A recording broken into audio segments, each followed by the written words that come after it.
À la 4e audition, pendant la garde à vue, quand un des enquêteurs instaure un climat de confiance avec elle, il lui fait croire qu'elle participe à l'enquête et c'est comme ça qu'il obtient des aveux. Ça se passe comme ça et là, c'est vrai qu'elle va parler de vous. Voilà, de Elle moi. va dire, elle avait refusé de me donner un badge. Voilà, apparemment, j'aurais refusé l'accès à un badge. Alors nous, il faut savoir que dans la copropriété, en tant que gardien, on n'est pas à même à donner des badges. Il faut l'autorisation du syndic et ainsi que les propriétaires. On ne peut pas donner comme ça. Mais je ne me souviens même pas avoir une altercation avec cette femme. Pas du tout, d'ailleurs. Donc, et elle a dit qu'elle avait pris ça comme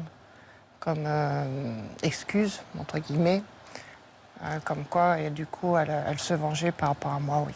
C'est complexe ce moment des aveux, Laurent. C'est complexe parce qu'elle est très agitée en garde à vue. Elle a un comportement, dans le rapport psychiatrique, il y a un mot qui s'appelle... Elle dit qu'elle a un comportement labile. C'est-à-dire qu'elle est tout le temps en train de changer. En garde à vue, même, elle sort de la pièce à 2 reprises, comme ça, elle laisse les policiers. Elle a plein de facettes. Et à la 4e audition de garde à vue, il y en a eu 6, à la 4e, il y a un policier qui change. Les policiers, ils essayent. Et puis à ce moment-là, ils ont retrouvé le corps de Lola, mais il y a tout un tas de détails que seul le meurtrier, la meurtrière en l'occurrence, connaît.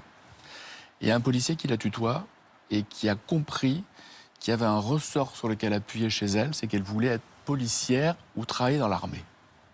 Dans le parcours de vie complètement foutraque de cette jeune femme. Et donc il l'a mise en situation à ce moment-là de faire l'enquête sur elle-même. Et donc elle a avoué tout un tas de choses à ce moment-là, notamment des détails que seul le meurtrier savait. Mais en tout cas, c'est à ce moment-là qu'elle a figé un scénario, un récit dans lequel, effectivement, l'instant zéro de toute cette folie, c'est le refus d'un badge.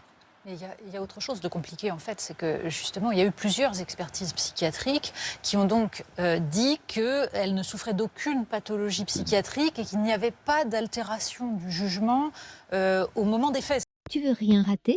Si t'as aimé cette histoire et que tu veux en entendre d'autres encore plus choquantes, abonne-toi. On parle de crimes, de mystères et de faits divers que tu ne trouveras nulle part ailleurs. À très vite pour la prochaine affaire. Abonne-toi et active les notifications.